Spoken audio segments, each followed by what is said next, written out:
Hey guys, what's going on? In this video, we are going to unbox the new budget 5G device from Redmi. Yes, I am talking about the Redmi K30 5G, which was recently unveiled in China. But I somehow managed to get my hands on one of these. The price of this phone is going to be around $500 to $600. I also want to request all of you to watch this video till the end, as it takes hard work to make these. The device comes in this box which says Redmi K30 5G on all the sides. Let us see what's inside. First up in the box, we are greeted by a SIM ejector tool, along with a user manual and a warranty card. After that, we get a nice looking transparent silicone case with a little protection for the charging port. Moving further, we finally get the phone itself, which has 5G branding on the back. Let's see what else we get here. So we have a USB Type-C cable here, and lastly, of course, the charger, which is of 30 watts, unlike the 18 watts present in its 4G variant. On the right hand side of the device, we get the volume rockers and the power key, which also doubles as a side-mounted fingerprint scanner. On the left, we get the dual SIM card tray without any SD card slot. Moving at the bottom of the device, we see a speaker grill, the primary microphone, a USB Type-C port, and the much awaited headphone jack. And at the top, we get a secondary microphone and an IR blaster.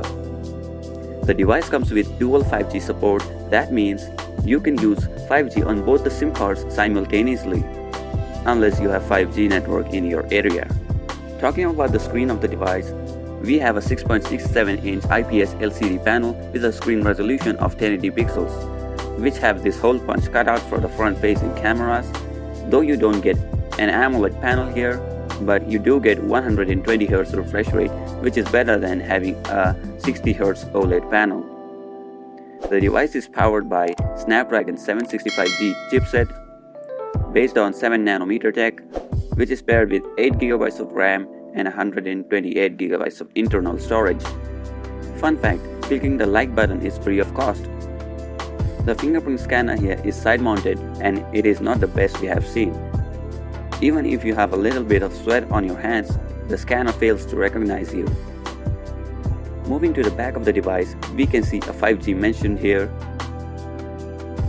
And above that, we have a vertical quad camera setup. It consists of 64MP primary camera, an 8MP ultra-wide camera, a 5MP macro lens, and a 2MP depth sensor. We get a dual camera setup on the front of 20 plus 2MP, which looks similar to the Samsung Galaxy S10.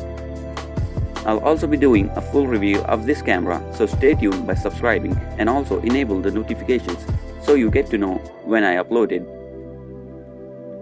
The phone comes with 30 watts of super fast charging, which will be good to charge that hefty 4500 mAh of battery. The battery here is big enough to keep you going for a full day.